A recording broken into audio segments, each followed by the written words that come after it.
कैसे आना हुआ? बैठ इधर बैठ। कैसे आना हुआ? लगन नहीं हुआ। लगन नहीं था है? नहीं। क्यों नहीं था है? नहीं था है। कितना वर्ष हुआ है? 50 वर्ष। 50 वर्ष हुआ? अबे अब नहीं होगा तो कहीं नहीं। फिर भी एक उपाय बताता हूँ, हो जाएगा। हाँ। फिर रविवार रहना है तेरे को। हाँ। फिर हर रोज दीवाबत्ती करनी है, हाँ। ठीक है?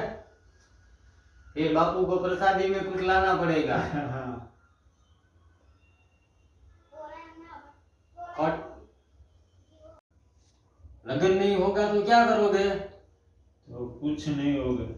मैं एक उपाय बताता हूँ, हाँ। करोगे? हफ्ते में 2 बार हाँ। करोगे ना? भूल तो नहीं जाओगे ना? सोमवार को और रविवार को 2 बार करना है। रेडी? तुम्हारे आत्मा को भी शांति मिलेगी और तुम भी राजी रहोगे। कि कैसे करना है? ये हाथ उठाओ, दिखाओ, ये है, ऐसे ऐसे करके ऐसे रोड़ना है। कट।